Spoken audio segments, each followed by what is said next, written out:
Welcome to Empowering Seniors. I'm your host, Katherine Ambrose. You've got a lot of living to do, and there's a lot to learn about this stage of life and how to plug into all the fun activities. We're going to talk about one important way going on in our community and in communities all across the country.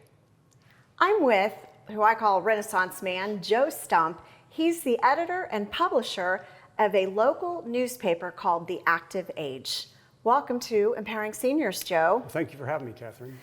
Joe, how long have you been with The Active Age? I took over as editor about 4.5 years ago from a good friend of mine, Fran Kentling. Before that, you worked for a large newspaper. Yes, I'd worked for the Wichita Eagle and a few other papers in other states before that. So they got a real journalist to get there and take over that paper. Yes, and as opportunities at the Eagle declined, I was happy to have a place to go to work. Perfect. What have you learned working in the aging field, covering these stories? What have you learned during your 4.5 years there? Well, I've learned a ton because I didn't pay all that much attention to senior-related issues before this. And so I've learned about the ins and outs of Medicare and Medicaid, and I've learned about a lot of the issues that affect seniors that I'd really never thought much about, like such as how to stay in your house for as long as possible, how to arrange for different types of care and that kind of thing. Mm-hmm. And do you hear from your readers often? Yes, we get a lot of feedback, and that's one of the most fun parts of the job, really. We still get a lot of old-fashioned letters every day. That's really cool. Yeah. So what kind of things come to mind when you think about the letters you've received? They usually are very short and to the point. Not always. Some of them go on a little bit. But they usually just say, thank you. We like getting the paper so much. It's nice to have a publication that we can still hold in our hands. Since there's so much stuff online these days, our readers really like having that paper that they can pick up.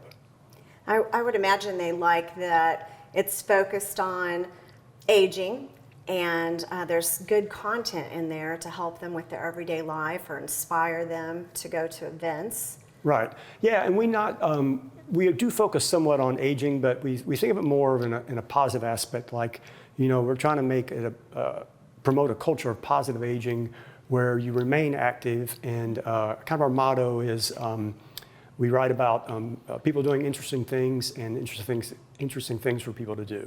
Has word gotten back to you that that's been inspiring people? Well, yeah, we get feedback that people might see an event listed in the paper and they go to it and enjoy it. When we do feature people in the paper, almost all the time they will call us and let us know that their friends and relatives saw it and how much they appreciated it. What are the challenges that you have in putting this paper together and getting it out there to the public? Right now, our big challenge is with postage. We mail out about 54,000 copies of the paper each month, so you can imagine how high our postage is. The government has given the post office permission to raise their rates twice a year for the foreseeable future. So we're working with the post office right now to figure out how we can work with that. And do very many people read it online? Yes, and we're encouraging more to do that. And some older readers actually prefer it. They've become very handy with their tabs or their phones. And we like to emphasize to them that if you read it online, it's very easy to increase the size of the print, for instance. Mm-hmm. And we have a digital version that is much like reading a paper. You flip through it as opposed to clicking on individual pages and so forth. Mm-hmm. And so how's your paper supported? How are you able to raise the money to get this out there? Right. So our paper, we get about 3/4 of our revenue from advertising, just good old-fashioned advertising. Mm-hmm. We get about 20% from donations. Last year we had about $122,000 in donations. Wow. And we get one grant through the county, but it's actually through the Federal Older Americans Act, and was for $50,000 this year. When people think about giving donations or planned giving when they might pass, it seems like a lot of people might choose universities and some larger things that they might think of first, but it seems to me that smaller organizations what really makes a difference. Right. Well, of course, I believe universities are worthy, but a lot of them do have large endowments that are already generating income, and we would certainly welcome any planned giving along those lines. What kind of benefits do you think your reader gets getting that in the mail, so that if somebody might be thinking this is a worthy cause to donate, mm-hmm. How are they benefiting people? Well, here's how I would say is that even though we do get such a substantial number of donations. The percentage of our readers that donate is actually fairly small. It's about around 5 or 6%. So they're sort of picking up for the tab for our other readers. And a lot of those readers are really not in position to donate. So what they're doing, first of all, is benefiting some people perhaps less off than themselves, less better off than themselves, and letting them get that paper every month. And as I mentioned, the feedback we get from our readers is that the publication is something that they keep in their house all month long, that we have calendars that they'll consult to find out when different events are happening. And then at the same time, we hear from other readers who, as soon as they get it, they read it cover to cover. And so we really feel like it's something that they appreciate getting, and anybody who donates to us, they're helping that continue to happen. Probably really making a difference because they're finding out where they can go eat, Right. meals that are available to seniors, so they're really getting some important information. Yes, and a lot of fun events too. Yeah. You know, like shows and music and art events and you name it. We talk a lot about go-go seniors that are in that phase of life where they have the time and the wherewithal to get out there and go do fun things, but sometimes it's hard to know where to go and what to do, and so I appreciate that your paper provides that. Yeah, I see that go-go seniors all the time. When they come by our office, most of the time they're in a sweatsuit and gym shoes, and they've just come from the Y, or they're going out for a walk at Sedgwick County Park or something. So they are staying active. Yeah, and because of your experience here with the paper, being active like that, what that does for people. Yeah, all kind of studies and research show that the more active you remain, the healthier you remain. It almost doesn't matter what kind of activity. It can be gardening, it can be walking, bowling, golfing, whatever. It's keeping the mind and the body both moving at the same time, as opposed to just sitting at home, watching TV, for lack of a better. Occasionally I see things that you're out doing, so you don't seem to sit home very much. You teach some cooking classes. Yeah, I do teach community cooking classes at Mark Arts. And you play music and entertain around town. Right, yeah, I play in a lot of bars and restaurants in town, and something I've done for a long time and really enjoy doing. I think that Wichita has such a nice group of musicians, and it's a pretty active community. Yeah. And probably in most communities you could plug into entertainers like that. You just have to kind of know where to look for it. Yeah, I've been very lucky to make a lot of good friends in the music business here in town. So tell us a little bit more about what you're doing at Mark Arts. Well, the classes I teach at Mark Arts are open to the community, and they're usually about 2 hours long. They're hands-on classes. We usually get about 16 or 17 people in there at a time, and I usually describe them as 1.5 hours of chaos followed by a really good meal. Yum. You can imagine what happens when that many people get cooking in the kitchen. But it always turns out good, and I tend to focus on a lot of ethnic food, like we'll do Vietnamese cooking or Mexican or Lebanese and Greek, something that maybe they're not as familiar with. Yeah, so they're really learning something new. I hope so. Yeah, and it's got to be entertaining. Right. Do you have regulars that come all the time? I do. Almost every class has 3 or 4 people who have been there before. So you get a lot of new people too. Yes, my most recent one was unusual. Everybody in there was brand new. Wow. Well, I think that is so cool to get people out to do things like that, and that's a beautiful place to go visit. And we do always try to put a food article in every month of the Active Age, because I think a lot of our readers still enjoy cooking. Maybe not as much as they once did, but they still like it. Yeah, well, very good. It's kind of like when you're watching a cooking show on TV. It's just kind of entertaining, even if you're not actually, Yes. going to do the recipe or whatever. Yes, it's indeed. just kind of very interesting. So the community cooking classes, is it open to all ages? Like how many seniors might come? Yeah, it is open to seniors, but it's open to all ages. I think you have to be an older teen to take it, but we have a lot of young couples, young singles, middle-aged couples, older singles and couples, and sometimes people will bring their teenage children. That's why I was thinking it could be a multi-generational event. Oh, it is, and that's a very big trend in the whole senior area, as you know yourself.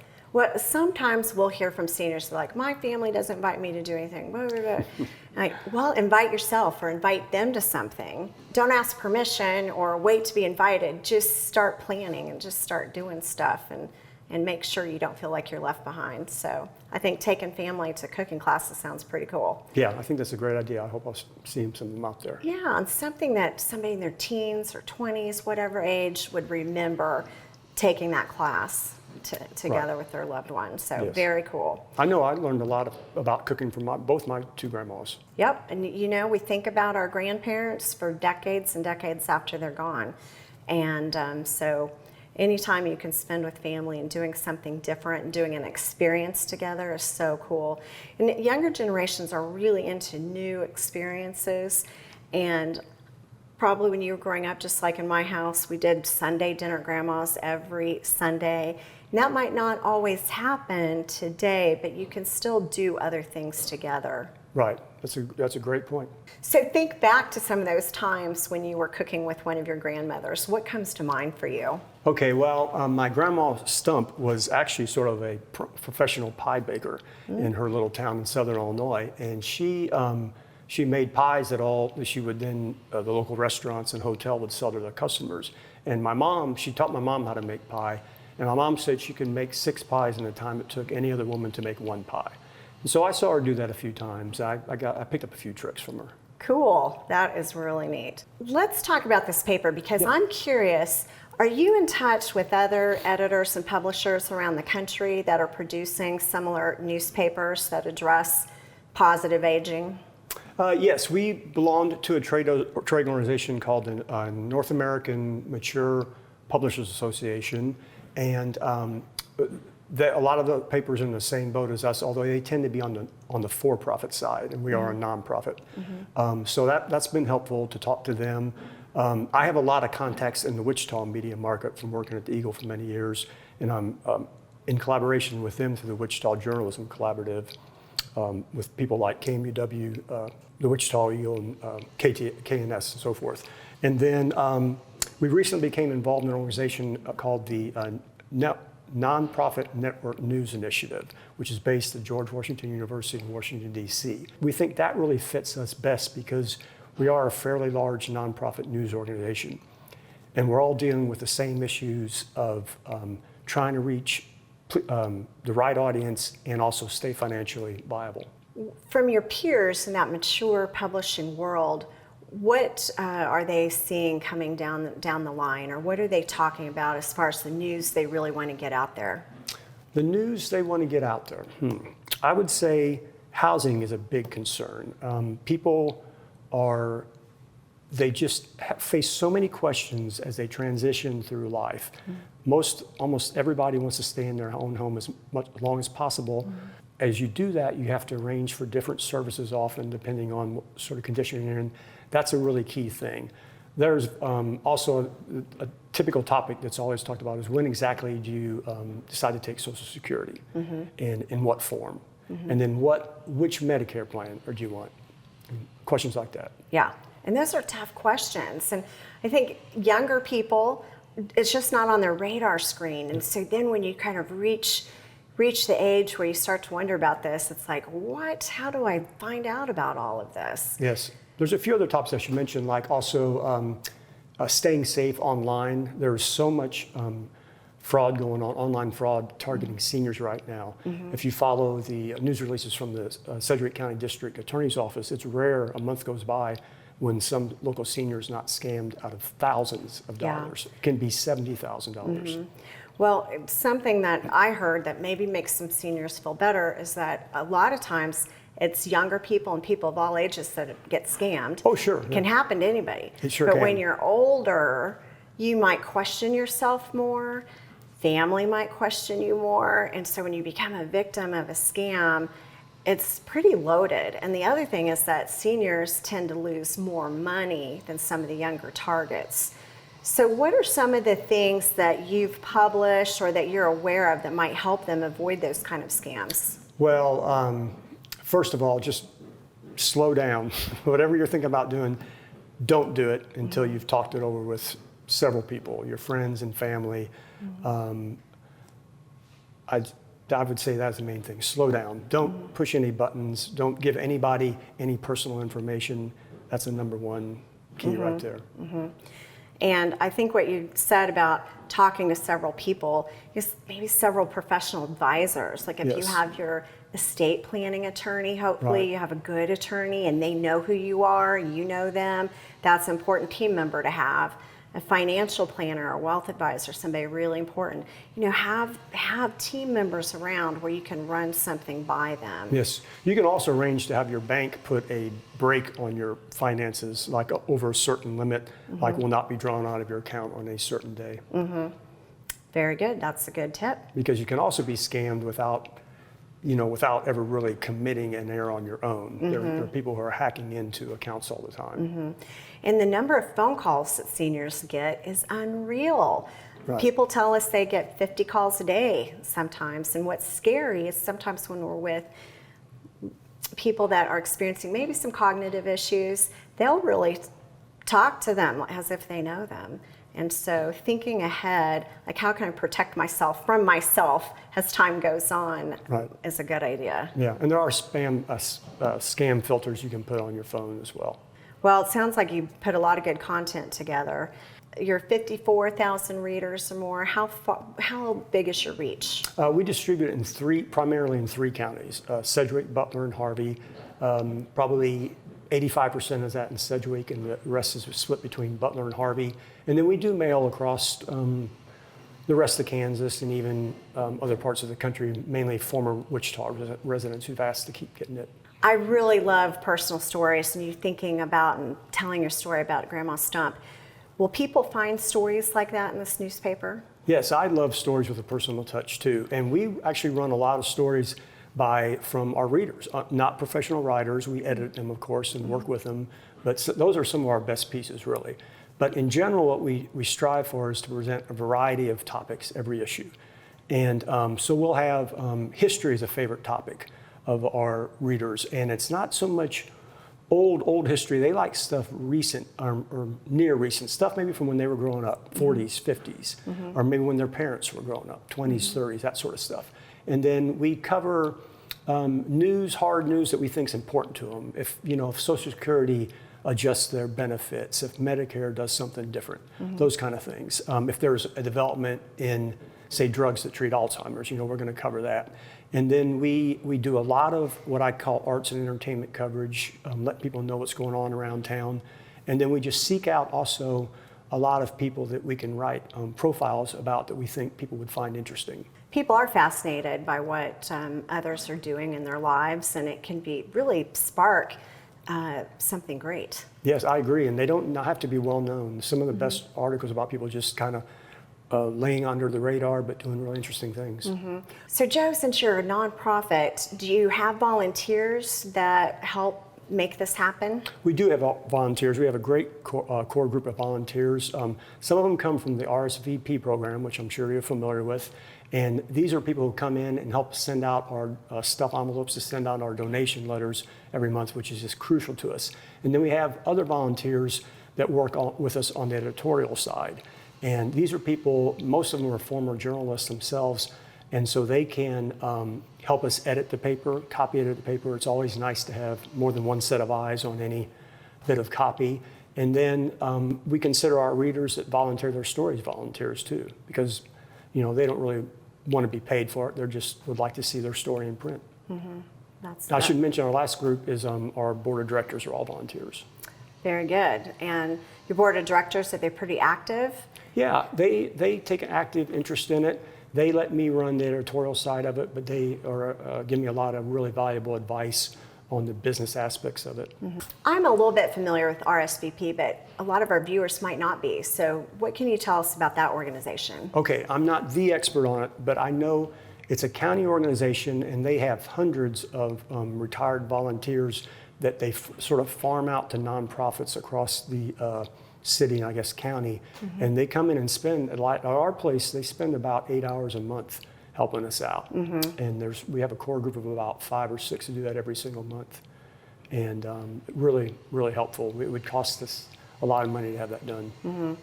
It seems to me that there's a lot of people that would like to volunteer, but they just don't know where or how. Have you written much about the type of volunteerism that people could get plugged into? Yes, we try. We probably have a story on volunteers, if not every issue, every other issue, because I think it is such a key, important activity for seniors to engage in. And I can tell you that the ones that come to our office to volunteer seem to have a really good time. They're, talking, catching up with each other as they're working, and they really seem to enjoy it. Yeah. And we feed them too. Oh, well, that's always good. Throw some food in. So, Right. Yeah, good motivator. Well, I think your paper is awesome. I think these papers across the country are so important, and the work that you're doing is so great. So thank you, Joe, for what you do and for being on our show today. Yeah, thank you for having me. I appreciate it. And thank you for joining us. If you have questions about this topic or anything else that we cover, please reach out at 316-686-4500, or you can email us at empoweringseniors@kpts.org. You have a lot of living to do. Plug in, and thank you so much for being part of Empowering Seniors. We'll see you next time.